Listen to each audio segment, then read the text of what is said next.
आज सुनते हैं शुक्रवार के दिन सुनी जाने वाली संतोषी माता की कथा एवं कहानी। तो एक बार बोलिए प्रेम से संतोषी माता की जय, भगवती माता की जय। संतोषी माता की व्रत कथा। कंचनपुर नगर में एक बुढ़िया रहती थी। उस बुढ़ियों के 7 बेटे थे। सभी का विवाह हो चुका था। 6 बड़े बेटे तो काम करते थे, लेकिन 7वां बेटा अभी कोई काम नहीं करता था।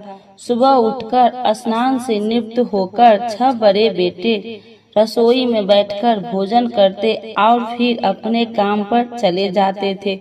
बुढ़िया उन बेटे को अपने हाथ से खीर, पूरी, हलवा आदि बढ़िया बढ़िया व्यंजन बनाकर खिलाती थी।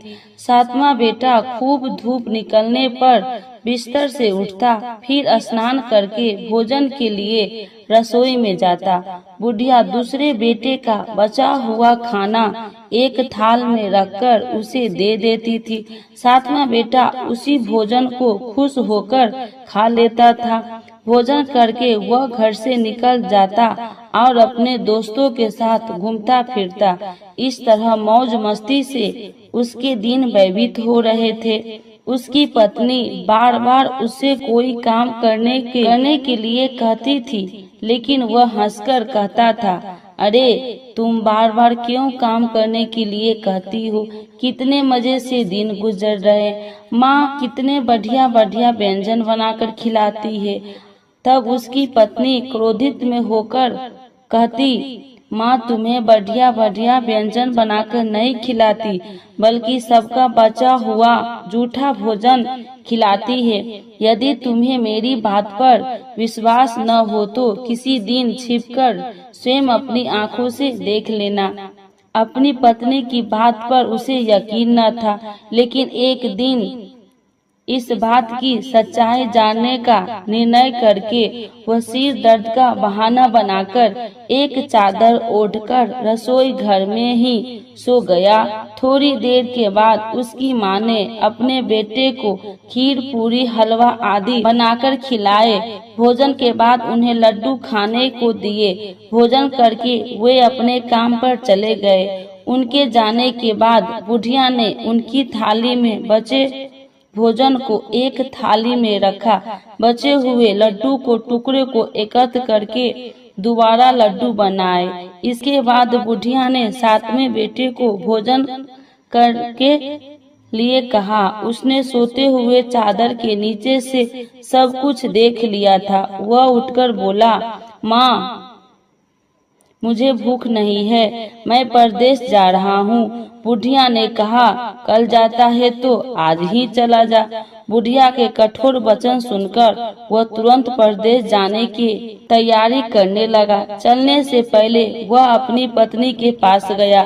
उसकी पत्नी गौशाला में गोबर के कांडे पाथ रही थी। उसने जाकर पत्नी से कहा, हम जाबे परदेश को आवेंगे कुछ काल, तुम रहिए संतोष से धर्म अपना पाल।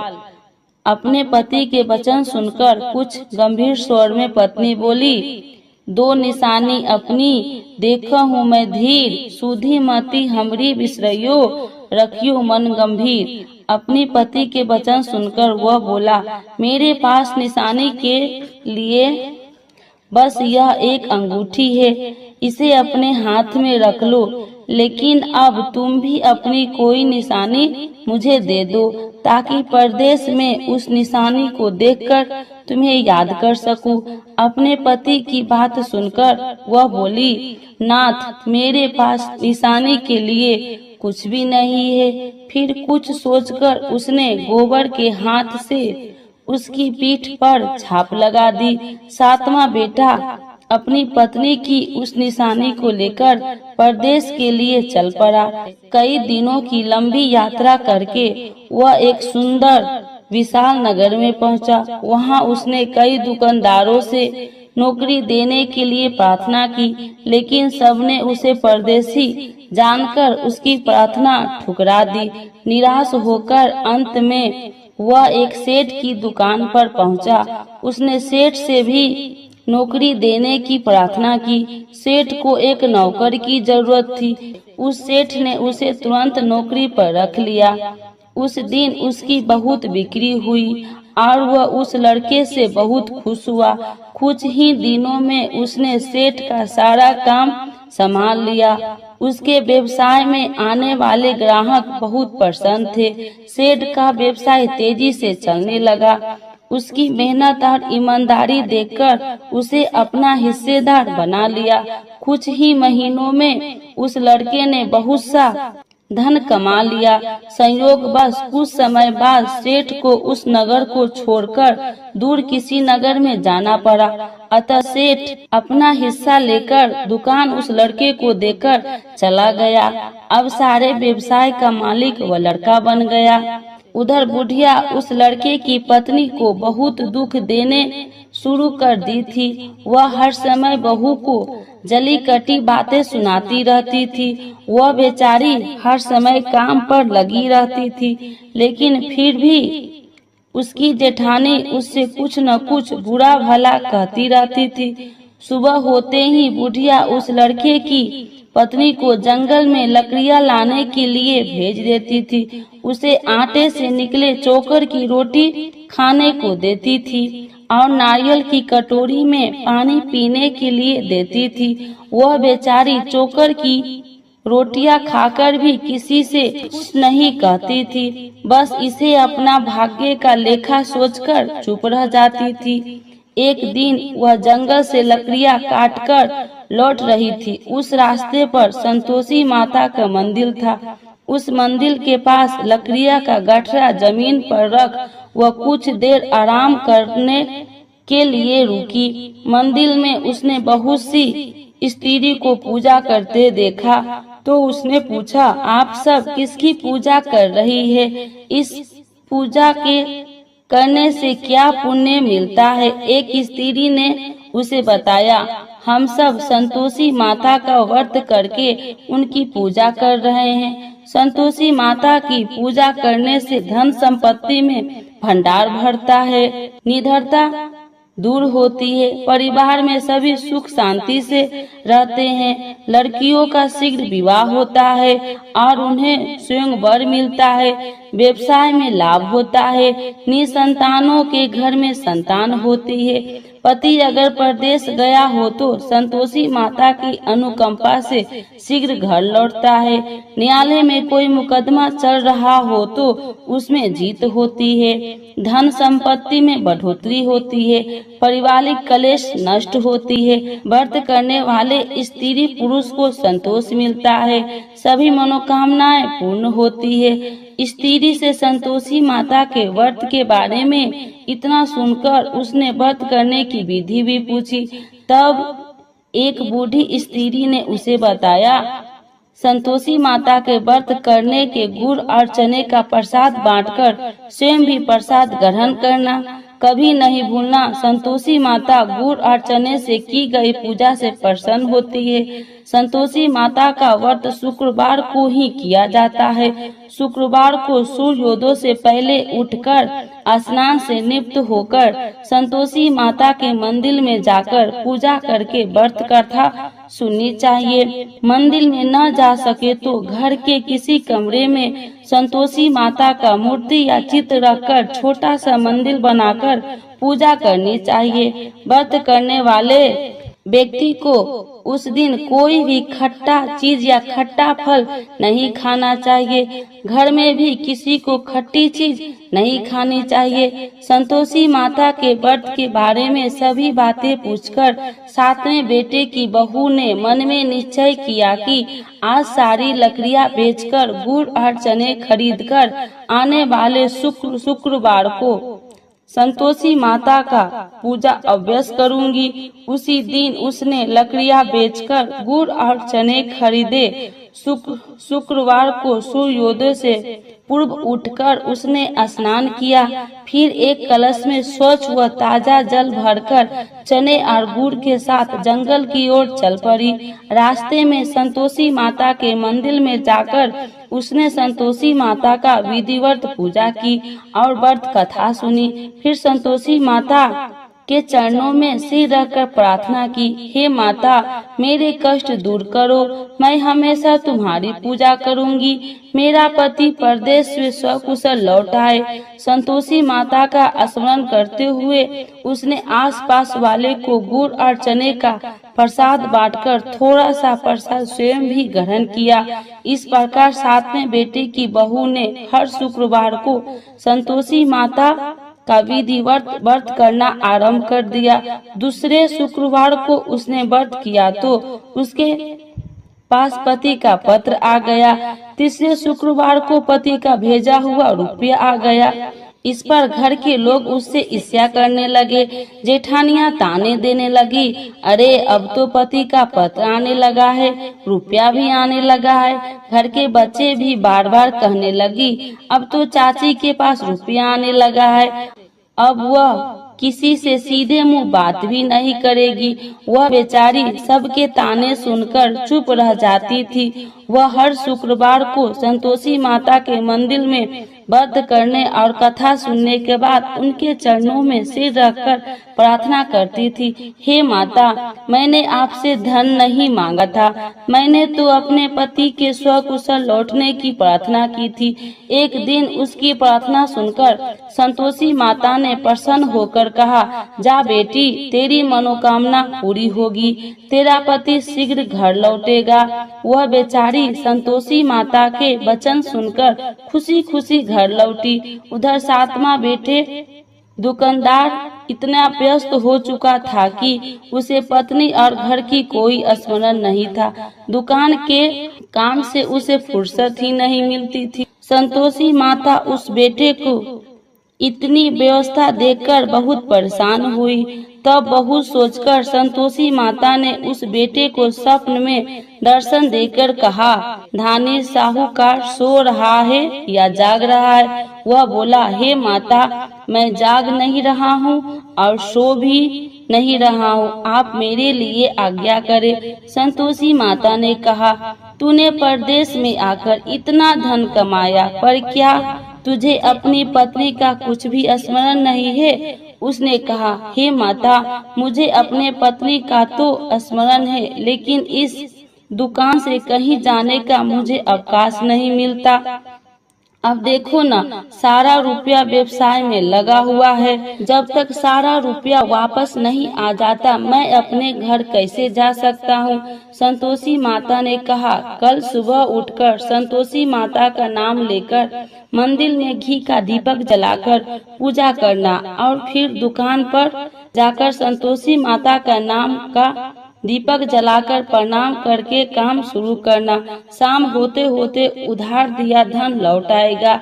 इतना कहकर संतोषी माता उसके स्वप्न से अंतर्ध्यान हो गई। सुबह उठकर उसने अपने मित्र से स्वप्न की बात कही तो वे सब उसका मजाक उड़ाने लगा, लेकिन उसका मन नहीं माना। उसने संतोषी माता पर पूरा विश्वास करके मंदिर में जाकर घी का दीपक जलाकर, दुकान पर भी दीपक जलाकर संतोषी माता का स्मरण करके काम शुरू किया। उस दिन संतोषी माता का अनुकंपा से सचमुच चमत्कार हो गया। उधार सामान ले गए लोग जल्दी जल्दी रुपया लौटाने आने लगे। देखते ही देखते रुपये का ढेर हो गया। शाम तक सारा धन लौट आया। दुकान का सारा सामान हाथों हाथ बिक गया। अब संतोषी माता को नमस्कार करके वो अपने घर लौटने की तैयारी करने लगा। उधर सातवें बेटे की पत्नी प्रतिदिन की तरह जंगल से लकड़ियां काटकर घर की ओर लौट रही थी। लकड़ियां का बोझ अधिक होने के कारण उसने मंदिर के पास गठरा उतारकर संतोषी माता के चबूतरे पर बैठकर थोड़ा सा विश्राम किया। तभी उसे दूर से धूल उड़ती दिखाई दी। उसने संतोषी माता से पूछा, हे माता आज यह धूल कैसे उड़ रही है? माँ ने प्रसन्न होते हुए कहा, आज तुझे तेरी पूजा का फल मिलेगा। तेरा पति परदेश से लौट रहा है। यह धूल उसके लौटने से उड़ रही है। अब तू इन लकड़ियों के 3 हिस्से कर, एक हिस्से नदी के किनारे रख, दूसरा हिस्सा मंदिर में रख और तीसरे हिस्से को सिर पर रखकर घर ले जा। तेरा पति लकड़ियाँ देखकर रुकेगा, लकड़ियाँ जलाकर भोजन बनाकर खाएगा और फिर घर जाएगा। तू घर पहुंचकर लकड़ियाँ का गठरा आंगन में डालकर कहना, सासू जी लकड़ियाँ का गठरा ले आई हूँ, चोकर की रोटियां और नारियल की कटोरी में पानी दे दो। फिर पूछना, आज घर में कौन मेहमान आया है। संतोषी माता की बात सुनकर वह खुश होती हुई घर की ओर चल पड़ी। कुछ देर बाद उसका पति वहां पहुंचा और लकड़ियाँ का ढेर देखकर उसने भोजन बनाकर खाया। फिर कुछ देर विश्राम करके वह घर पहुंचा। उधर बहू ने लकड़ियाँ का गठरा जमीन पर डालते हुए जोर से आवाज लगाई, सासू जी लकड़ियाँ ले लो, चोकर की रोटियां दे दो, नारियल की कटोरी में पानी दे दो, आज घर में कौन मेहमान आया है। यह सुनकर उसकी बुढ़िया सास बोली, बहू ऐसा क्यों कहती हो, तेरा पति ही तो परदेश से आया है। नहा धोकर मीठी खीर खा, नए कपड़े पहनकर पति के पास बैठ। उसके पति ने कमरे की खिड़की से सब कुछ देखा और सुना। उसने कमरे से बाहर आकर भिखारी की तरह खड़ी अपनी पत्नी को देखकर कहा, माँ यह औरत कौन है। माँ ने कहा, बेटे यह तेरी बहू है, जब से तू परदेश गया है तभी से इसने ऐसा हाल बना रखा है और सारा दिन गांव में ऐसे ही जानवरों की तरह घूमती फिरती है और घर का कोई काम नहीं करती है और नारियल की कटोरी में पानी मांग रही है। 7वां बेटा गंभीर होकर बोला, माँ मैंने इसकी सारी बातें स्वयं अपनी कानों से सुनी है, मुझे बराबर वाले दूसरे घर की ताली दे दो, मैं उसी घर में रहूंगा। बुढ़िया माँ ने उस बेटे को दूसरे घर की ताली दे दी। वह अपनी पत्नी के साथ उस घर में आनंद से रहने लगा। उसके पास धन की कोई कमी नहीं थी, घर को महल जैसा सुंदर बना लिया। अगले शुक्रवार को उसकी पत्नी ने कहा, प्राणनाथ मैं संतोषी माता का व्रत करती हूँ, संतोषी माता की अनुकंपा से ही मेरे सब काम पूरे हुए हैं, अब मैं व्रत का उद्यापन करनी चाहती हूँ। पति ने कहा, अभ्यास करो, मैं उद्यापन के लिए सब सामान एकत्र करता हूँ। बहू ने अपनी जेठानी के लड़कों को भोजन के लिए बुलाया। सभी जेठानियाँ उसकी धन और संपत्ति और वैभव से ईर्ष्या करने लगी थी। जेठानियाँ ने अपने बच्चे को सिखा दिया कि तुम भोजन के समय खट्टी चीजें मांगना। वे नहीं चाहती थी कि उसका उद्यापन पूरा हो। संतोषी माता की पूजा के बाद जब बच्चे को भोजन के लिए कहा गया तो सब खटाई मांगने लगा। बहू ने कहा, खटाई किसी को नहीं मिलेगा। तब सभी बच्चे उससे पैसा मांगने लगे। बहू ने उनकी बुरी भावना के बारे में कुछ जानती नहीं थी, उसके बच्चे को पैसे दे दिए। बच्चे दौड़ते हुए बाजार गए और इमली लेकर खाने लगे। बच्चे को पैसे देने और उनके इमली खाने से संतोषी माता क्रोधित हो गई। उनके प्रकोप से उसी समय राजा के सैनिक 7वां बेटे की दुकान पर पहुंच और उसे पकड़कर ले गए। भोली बहू रोने लगी, जेठानियां ताने देने लगी, अरे बेईमानी से कमाकर धन लाया था, इसीलिए राजा के सैनिक पकड़कर ले गए। अब बंदीगिरी में रहना पड़ेगा, साथ ही राजा सारा धन भी छीन लेगा। 7वें बेटे की बहू रोती हुई संतोषी माता के मंदिर गई और उनके चरणों में सिर रखकर प्रार्थना करने लगी, हे संतोषी माता, मुझसे कौन सी भूल हुई, आपने किस अपराध की इतनी बड़ी सजा दी है। संतोषी माता ने तुरंत प्रकट होकर कहा, बेटी तूने उद्यापन में बच्चे को पैसे देकर बहुत बड़ी भूल की है। उन पैसों से बच्चों ने खटाई खाकर तेरे व्रत को नष्ट किया है। बहू रोते रोते बोली, माँ मुझे क्षमा कर दो, मैं बच्चों की बातों में यह सब भूल गई थी। अब मैं दोबारा उद्यापन करूँगी, अब कोई भूल नहीं करूँगी। संतोषी माता ने कहा, जब तू दोबारा विधिवत उद्यापन करेगी तो तेरी मनोकामना अवश्य पूरी होगी। मंदिर से घर लौटते हुए रास्ते में उसे उसका पति वापस आता हुआ मिल गया। बहू ने पूछा, राजा के सैनिक आपको क्यों पकड़ कर ले गए थे? वह हंसते हुए बोला, मैंने इतना कमाया था, उसका कर टैक्स नहीं दिया था, इसीलिए राजा ने मुझे बुलाया था। अगले शुक्रवार को उद्यापन के लिए बहू ने लड़के को भोजन के लिए बुलाया। उधर जेठानिया ने पुनः अपने लड़कों को भोजन में खटाई मांगने के लिए सिखा दिया। संतोषी माता की पूजा के बाद गुड़ और चने का प्रसाद बांटकर बहू ने स्वयं भी प्रसाद ग्रहण किया। बच्चों को जब भोजन के लिए बैठाया और खीर पूरी हलवा खाने के लिए कहा तो वे बोले, हमें खीर हलवा अच्छा नहीं लगता है, हमें तो खट्टी चीजें खाने को दो। बहू ने कहा, किसी को खट्टी चीज खाने को नहीं मिलेगी और मैं तुम्हें पैसे भी नहीं दूंगी। खीर पूरी हलवा खाना है तो खाओ। बच्चों नहीं माने तो उसने उन बच्चे को भगाकर ब्राह्मण के बच्चे को बुलाकर भोजन करवाया। दक्षिणा में उन बच्चे को मीठे फल खाने के दिए। उसके उद्यापन से संतोषी माता बहुत प्रसन्न हुई। उनकी अनुकंपा से बहुत शीघ्र ही गर्भवती हुई। 10वें महीने उसने एक सुंदर पुत्र को जन्म दिया। बहू प्रतिदिन उस बेटे को लेकर संतोषी माता के मंदिर में जाने लगी। कुछ ही दिनों के बाद संतोषी माता ने सोचा, मैंने इसे जीवन के सभी सुख दिए हैं, अब इसकी परीक्षा लेकर देखती हूँ। यह सोचकर संतोषी माता एक बुढ़िया का रूप धारण किया और लाठी टेकती हुई बहू के घर पहुंची।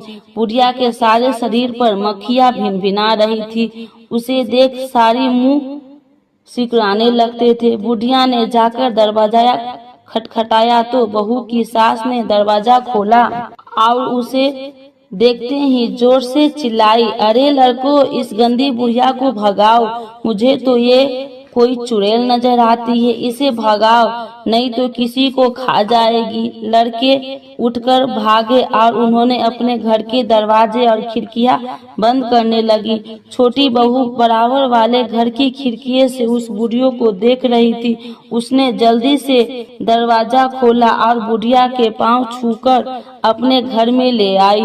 सास ने उसे रोका तो बहू बोली, आज तो बहुत खुशी का दिन है, मेरी संतोषी माता मेरे घर आई है। छोटी बहू का बेटा दूध पीने के लिए रो रहा था। बहू ने उसे दूध भी नहीं पिलाया और संतोषी माता की सेवा में व्यस्त हो गई। बुढ़िया के सास क्रोध में बहू को बुरा भला कहने लगी।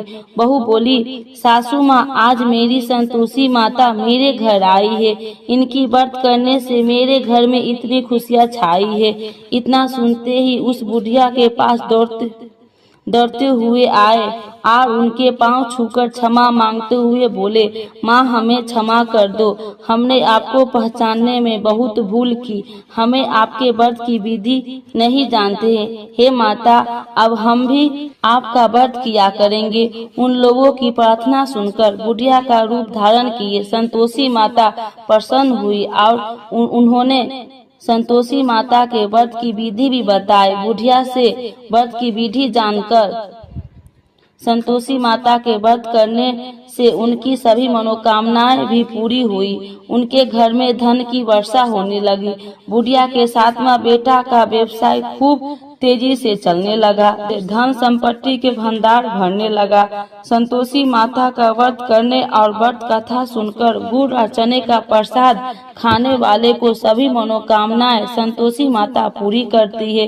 व्यवसाय में दिन दोगुनी रात चौगुनी तरक्की होती है। निसंतान स्त्री को पुत्र की प्राप्ति होती है और संतोषी माता का विधिवत करने वाले कुमारी कन्याओं को मनचाहा सुंदर और स्वयं वर मिलता है। बोलो संतोषी माता की जय। संतोषी माता की आरती।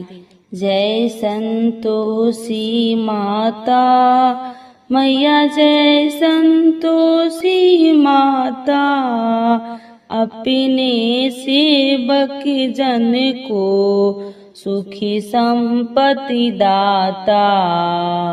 जय संतोषी माता, सुंदरी चीर सुनहरी, माँ धारण किन्हो हीरा पन्ना दम के तनि सिंगार लिहो जय संतोषी माता।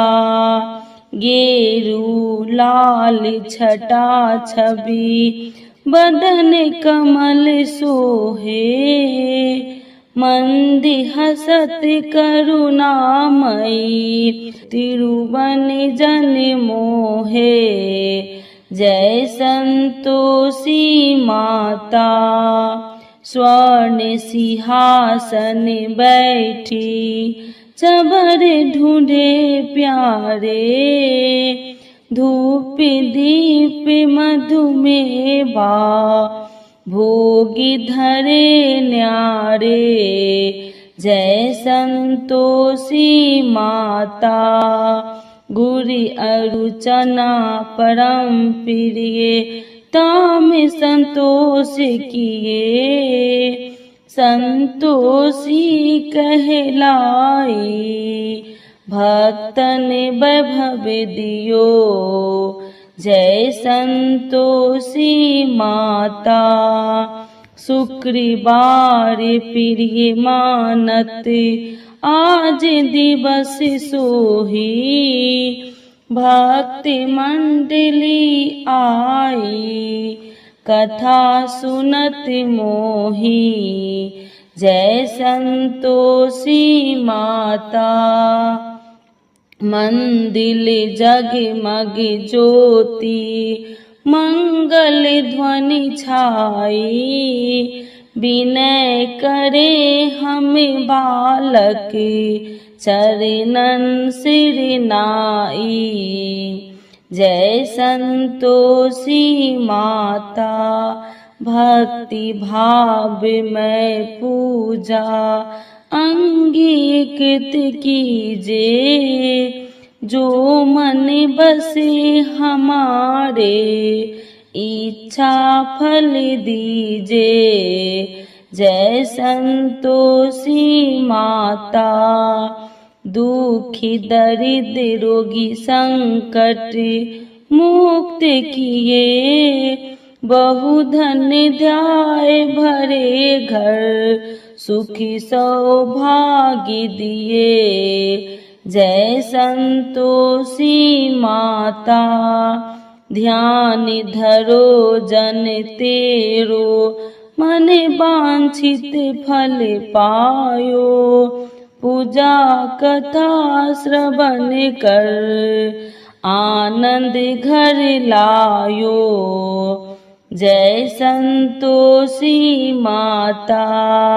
शरण गहे की लज्जा रखियो जगदम्बे संकट तू ही निवारे दयामयी माँ अम्बे जय संतोषी माता। संतोषी माता की आरती जो कोई नर गावे रिद्धि सिद्धि सुखी संपत्ति जी भर के पावे जय संतोषी माता। जय संतोषी माता जय जय संतोषी माता। अपने सेवक जन को सुखी संपत्ति दाता जय संतोषी माता। मैया जय संतोषी माता। संतोषी माता की जय।